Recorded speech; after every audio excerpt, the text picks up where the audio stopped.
नमस्कार विद्यार्थी मित्रांनो. आज आपण कंपनी अकाउंट मधील इश्यू ऑफ शेअर्स मधील कॉल इन एरियर्स यावरचा एक प्रॉब्लेम घेत आहोत. प्रॉब्लेम बघा. Oman company limited invited application for 25 equity shares of rupees 10 each payable as rupees 3 on application, rupees 5 on allotment and rupees 2 on first and final call.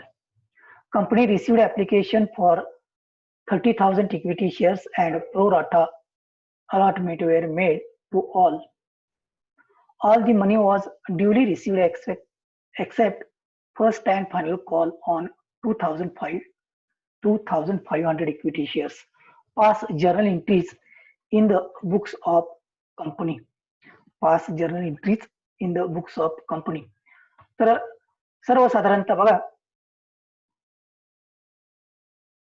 सर्वसाधारणतः आपल्याला या ठिकाणी या problem मध्ये काय सांगितलेलं आहे, तर कंपनी 25,000 इक्विटी शेअर्स विक्रीस काढलेले आहेत 10 रुपये एक प्रमाणे. ते 10 रुपये आपल्याला कसे मिळणार आहेत, तर 3 रुपये ऍप्लिकेशनसाठी, 5 रुपये अलॉटमेंटसाठी आणि 2 रुपये फर्स्ट अँड फायनल कॉलसाठी. कंपनीकडे 30,000 शेअर्सची मागणी आलेली होती. त्यांनी प्रत्येक प्रत्येक अर्जदाराला हे शेअर्सची वाटप केले अलॉटमेंट पद्धतीनं. फक्त 2,500 शेअर्सचा फर्स्ट अँड फायनल कॉल वरची रक्कम येणे बाकी आहेत, नाही बाकी सर्व रक्कम मिळालेली आहेत.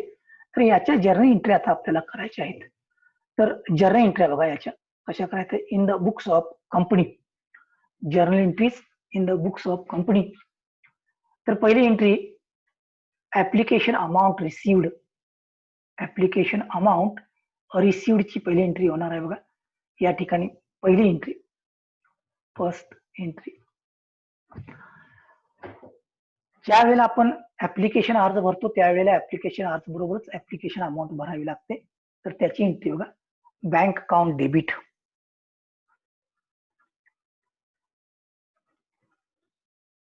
Bank account debit, bank account debit. किती, तर 30,000 शेअर्सवर हे ऍप्लिकेशन आलेले आहेत आपल्याला 30,000 शेअर्ससाठी. तर 30,000 शेअर्सला 3 रुपयाला एक याप्रमाणे ऍप्लिकेशनची अमाऊंट आलेली, म्हणून 30,000 गुणिले 3 रुपये, तर रक्कम किती येते, 90,000 रुपये. Bank account debit to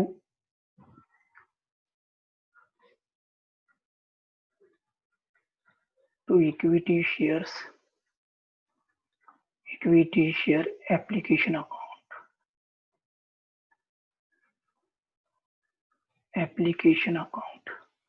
rupees 90,000 narration घ्या.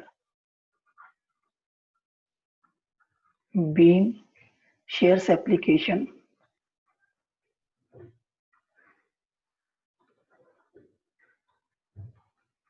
share application money are received on 30,000 equity shares, 30,000 equity shares at rupees 3 per share, 3 per share. याप्रमाणे एंट्री होणार. म्हणजे 30,000 शेअर्सवर 3 रुपये प्रमाणे आपल्याला ऍप्लिकेशन अमाऊंट मिळेल.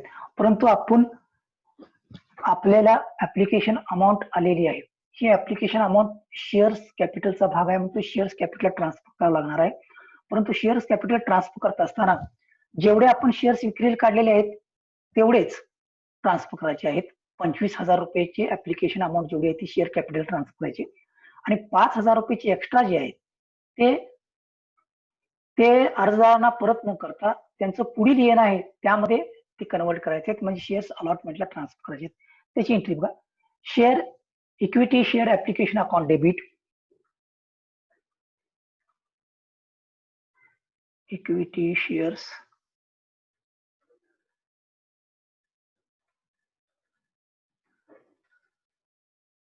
application application account debit,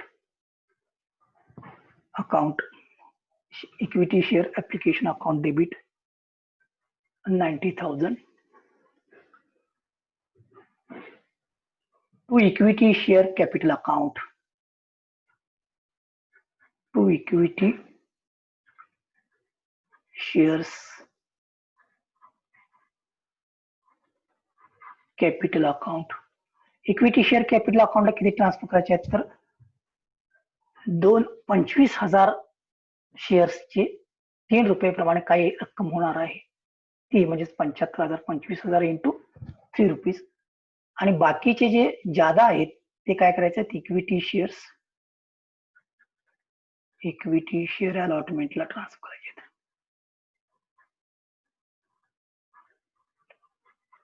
equity share allotment account, equity shares allotment account किती झाले बघा 75,000 आणि 15,000 90,000 हे 90,000 आलेले असे या डिस्ट्रीब्युशन केलेले आहेत.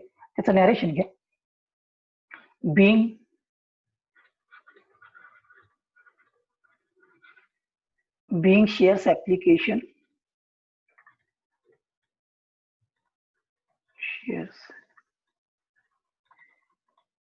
being shares application money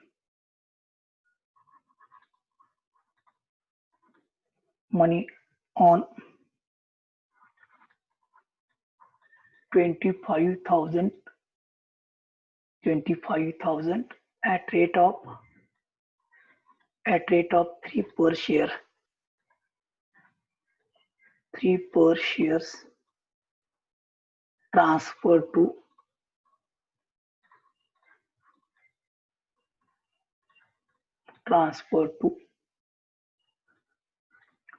shares capital, equity share capital account, equity share capital account and excess application amount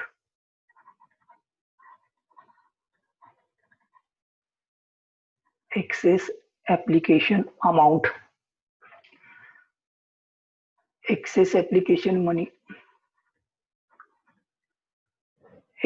application money on 5,000 shares, on 5,000 shares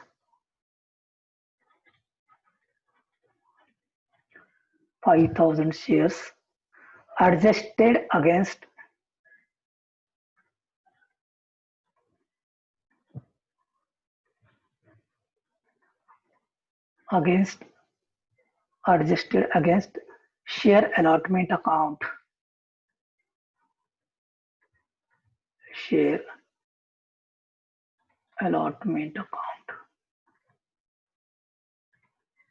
बघा ज्यादा झालेले ते शेअर्स अलॉटमेंट अकाउंट मध्ये ऍडजस्ट केलेले आहेत असा याचा अर्थ आहे.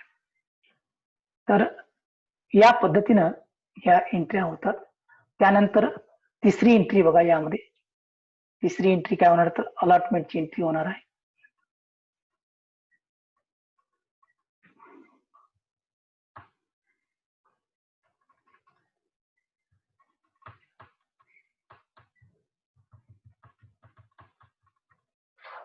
तर तिसरी एंट्री यामध्ये तिसरी एंट्री बघा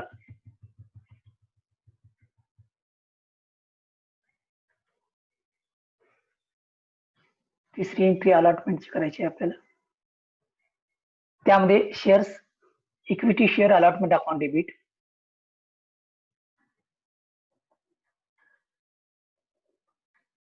equity shares allotment account debit, equity shares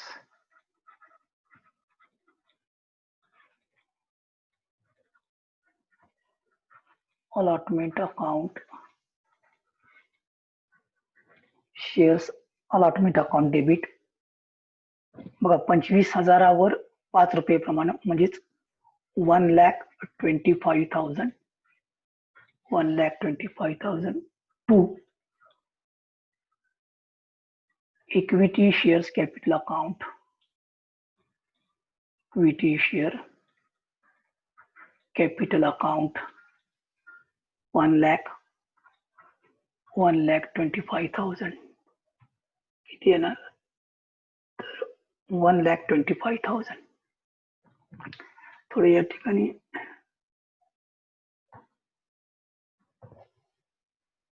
1,25,000 narration बघा नॅरेशन घ्या being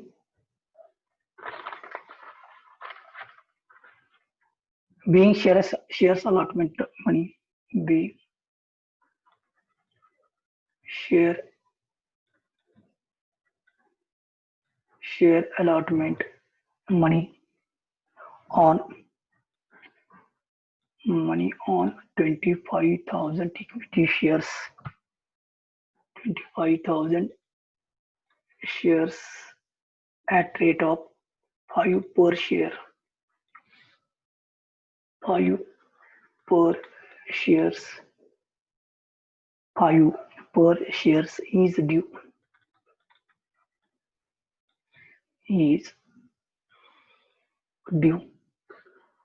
हे आपण काय केली शेअर्स अलॉटमेंटची मागणी केलेली आहे ही मागणी केल्याची म्हणजे 25,000 शेअर्स वरची येणे रक्कम किती आहे ती आपण या ठिकाणी काय केली आता मागणी केलेली आहे ती आता मागणी केलेली रक्कम जी आहे ती आता येणार म्हणून चौथी एंट्री घ्या बँक अकाउंट डेबिट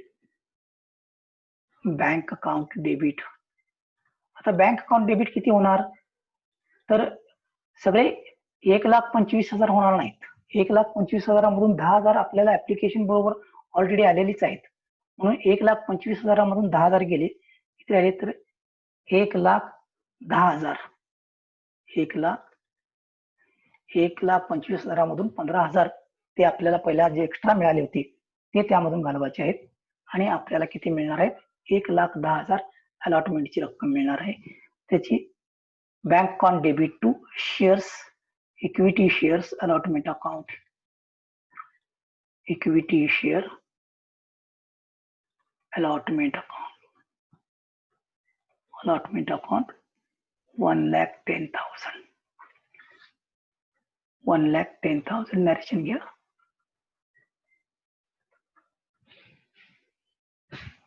नॅरेशन घ्या being shares allotment money on being share allotment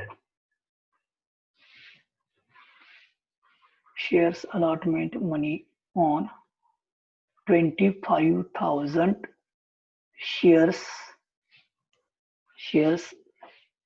at rate of 5 per share 5 per shares is received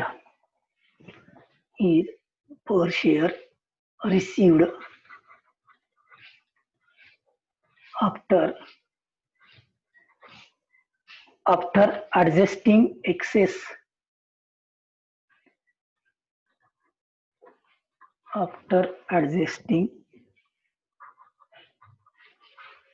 excess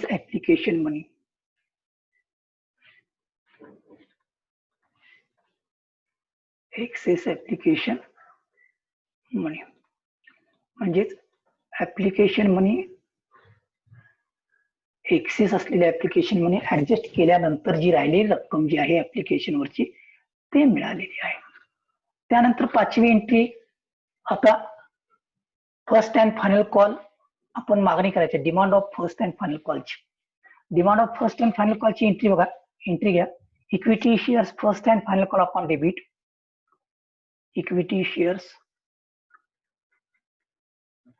equity shares first and final call account debit तर किती debit होणार आहेत किती रुपये मागणी आहेत प्रत्येकाला तर 2 रुपये प्रत्येकी 2 रुपये म्हणजे आपले 25,000 शेअर्स आहेत 25,000 शेअर्सला प्रत्येकी 2 रुपये प्रमाणे रक्कम किती होणार 50,000 25 दोन्ही 50,000 रुपये होणार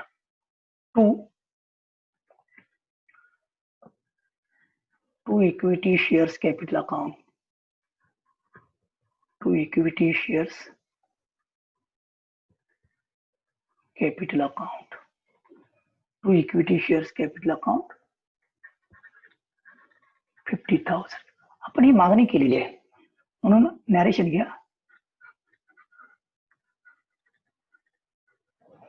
being shares first and final call, being shares first and final call,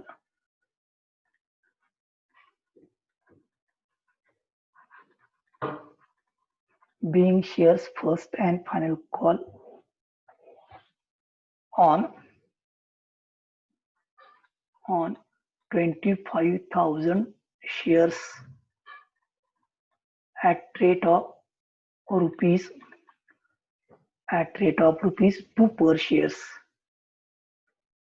2 per shares is due, per shares is due.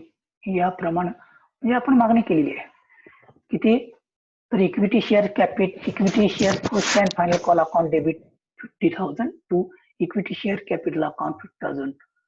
त्यानंतर लास्ट एंट्री बघा ह्या आता आपण मागणी केलेली त्या मागणी केलेल्याप्रमाणे किती आले तर सगळेच आले का तर नाही, सगळे आले नाहीत. किती आले तर त्यातील 2,500 शेअरची रक्कम मिळालेली नाही. म्हणजे एखादा शेअर्स होल्डर असेल किंवा 2 शेअर्स होल्डर असतील की ज्यांची एकूण रक्कम जी आहे ती रक्कम सर्वसाधारणतः 2,500 शेअर्स वरची रक्कम मिळाली नाही. 2,500 शेअर्सला गुणिले 2 म्हणजे जवळजवळ 5,000 रुपये आपले येणे बाकी आहेत. म्हणून त्याची एंट्री काय होणार 5,000 रुपये कमी येणार आहेत. ह्या 50,000 मधले किती येणार 5,000 रुपये कमी येणार म्हणून त्याची एंट्री घ्या. त्याची एंट्री बघा, एंट्री घ्या. Equity bank account debit, bank account debit 45,000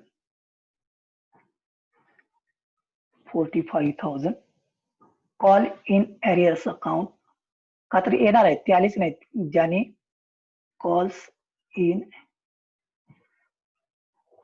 in arrears account, calls in arrears account debit 5,000 म्हणजे 2,500 शेअर्स वर 2 रुपये प्रमाणे ते राहिले. To equity shares first and final call, to equity shares first and final call account, first and final call account 50,000. त्याचं narration बघा. तर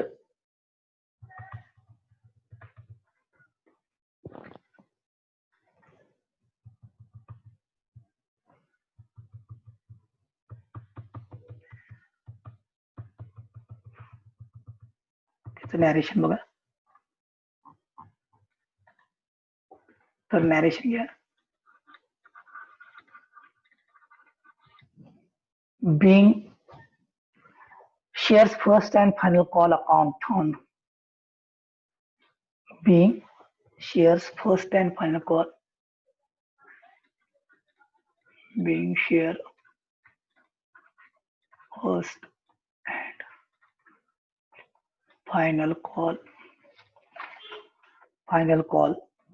money, final call amount किंवा मनी म्हणा, money on 22,500 shares. बघा 25,000 मधनं 2,500 गेल्यानंतर 22,500 रुपयाची 22,500 शेअर्स वरची फर्स्ट अँड फायनल कॉल मिळालेली आहे. First and final call on 22,500 shares at rate of rupees 2 per shares is received.